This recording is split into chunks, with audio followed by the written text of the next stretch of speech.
नमस्कार दोस्तों, स्वागत है आपका फिर से मेरे एक नए वीडियो में।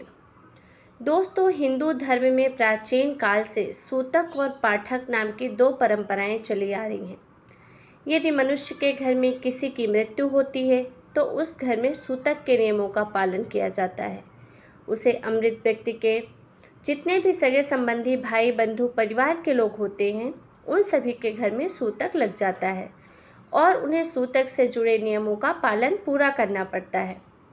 तो आज के वीडियो में जानेंगे कि सूतक और पाठक में क्या फ़र्क है। सूतक लगने के बाद कौन से नियमों का पालन करना चाहिए। दोस्तों, सूतक का संबंध मनुष्य के जन्म और मृत्यु के कारण हुई अशुद्धता से होता है। जन्म के समय नवजात शिशु की नाल को काटा जाता है और इस कार्य के दौरान जो हिंसा होती है उसमें लगने वाले दोष या पाप के प्रायश्चित के रूप में सूतक माना जाता है। इस प्रकार से गरुड़ पुराण के अनुसार यदि घर में किसी व्यक्ति की मृत्यु होती है तो उस घर में अशुद्धता लगती है, जिसे सूतक कहते हैं।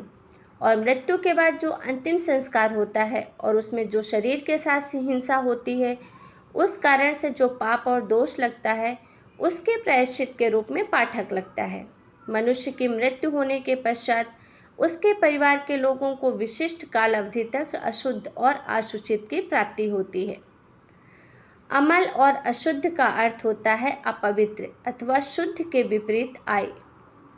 आय जानते हैं सूतक कब लगता है, तो गरुड़ पुराण के अनुसार शिशु का जन्म होने पर, ग्रहण काल में, स्त्री के मासिक धर्म में और व्यक्ति की मृत्यु होने के उपरांत सूतक और पाठक लगता है। इन सभी परिस्थितियों में सूतक के दिन और समय का निर्धारण है। कुछ परिस्थितियों में ज़्यादा दोनों का सूतक लगता है तो कुछ परिस्थितियों में एक दिन ही सूतक लगता है। गरुड़ पुराण में कहा गया है कि अगर किसी व्यक्ति के घर में मृत्यु होती है तो परिजनों को 10 दिनों तक का सूतक लगता है। अंतिम संस्कार में शामिल होने वाले परिवार के लोगों को 12 से 13 दिनों का सूतक लगता है, अन्यथा शुद्ध नहीं होता। सूतक काल के दौरान शास्त्रों के नियमों का पालन पूरा करना होता है। मृत्यु के दिन से लेकर अगले 1.25 महीने तक किसी भी अन्य व्यक्ति के घर पर नहीं जाना चाहिए। 40 दिनों तक इस नियम का पालन पूरा करना होता है।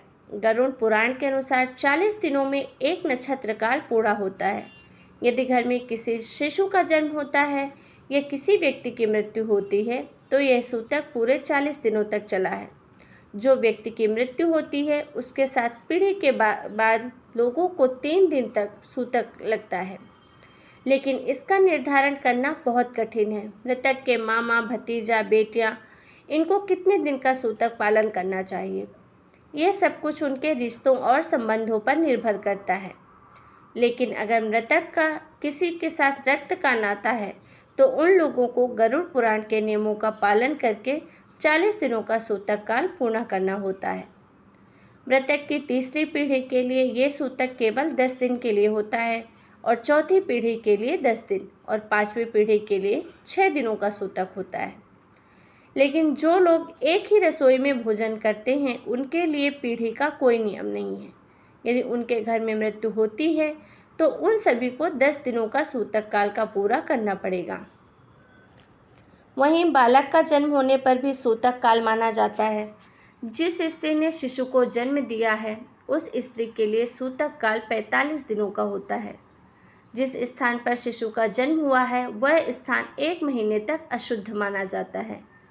इसी कारण से कई लोग अस्पताल से घर आने के बाद स्नान करते हैं। और अगर जन्म पीहर में होता है तो 3 दिनों का सूतक लगता है और ससुराल में होता है तो 10 दिनों तक घर वालों के लिए सूतक लगता है। वहीं अंतिम संस्कार के सूतक काल की बात करें तो मृत्यु के बाद दाह संस्कार में जो हिंसा होती है और इसमें लगने वाले दोष या पाप के प्रायश्चित के लिए पाठक माना जाता है। जिस दिन मृतक का दाह संस्कार होता है उस दिन से उसके काल की गणना होती है। लेकिन यदि कोई सदस्य घर में नहीं है, किसी बाहर गांव में रहता है, तो जिस दिन उसे मृत्यु की सूचना मिलती है उस दिन से उस व्यक्ति को पाठक काल का पूरा करना पड़ता है। लेकिन अगर व्यक्ति को 12 दिन के बाद अगर सूचना मिलती है तो वह मनुष्य केवल स्नान करके मात्र से ही शुद्ध हो जाता है। अगर किसी महिला का गर्भपात हुआ है तो गर्भधारण के जितने महीने हुए हैं उतने दिन का सूतक माना जाएगा। अगर 6 महीने हुए हैं तो 6 दिन का सूतक माना जाता है। अगर घर का कोई सदस्य सन्यासी अथवा बैरागी है तो उसे मरण सूतक नहीं लगता, किंतु अगर उस व्यक्ति की मृत्यु होती है तो केवल 1 दिन का ही सूतक लगता है। अगर कोई मनुष्य मृतक की अंतिम यात्रा में शामिल होता है तो उसे 1 दिन का सूतक का पालन पूरा करना चाहिए। अगर कोई व्यक्ति मृतक के शरीर को स्पर्श करता है तो उसे 3 दिन का सूतक लगेगा, और जो लोग मृतक के शरीर को कंधा देते हैं उन्हें 8 दिनों तक सूतक काल रहता है। अगर घर के अंदर कोई स्वयं के प्राण ले लेता है तो उस घर में 6 महीने तक का पाठक माना जाता है। 6 महीने तक उस स्थान पर भोजन नहीं करना चाहिए और जलपान भी नहीं करना चाहिए। उनके परिवारजनों को मंदिर भी नहीं जाना चाहिए और घर के अंदर मंदिर में पूजा स्थल पर द्रव्य नहीं चढ़ाने चाहिए। इस प्रकार से अगर घर में पालतू जानवर जैसे गाय, भैंस, घोड़ी, बकरी आदि जानवर बच्चे को जन्म देते हैं तो उस घर में 1 दिन का सूतक मानना चाहिए। लेकिन अगर घर से दूर पशु जन्म देता है तो सूतक नहीं लगेगा। बच्चे को जन्म देने वाली गाय का 15 दिनों तक दूध रहता है, भैंस का 10 दिन तक और बकरी का 8 दिन तक दूध शुद्ध रहता है। आइए अब जानते हैं सूतक काल के दौरान कौन से नियमों का पालन पूरा करना चाहिए। जिस घर में लोगों को सूतक लगता है उन्हें दूसरे लोगों को स्पर्श नहीं करना चाहिए। उस घर में किसी प्रकार का धार्मिक और मांगलिक कार्य नहीं होना चाहिए तथा किसी भी प्रकार के त्यौहार नहीं मनाने चाहिए।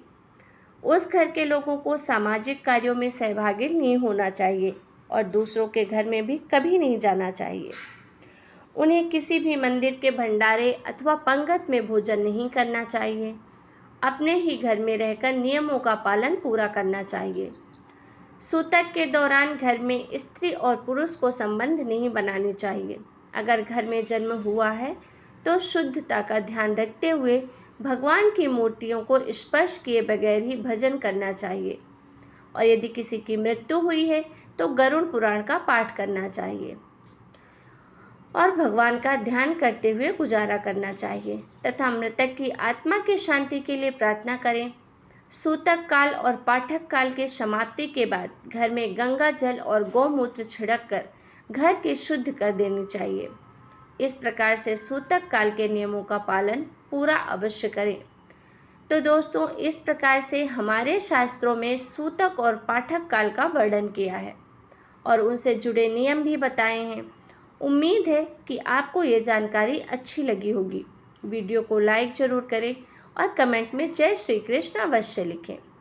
साथ ही अगर चैनल को सब्सक्राइब नहीं किया है तो प्लीज़ सब्सक्राइब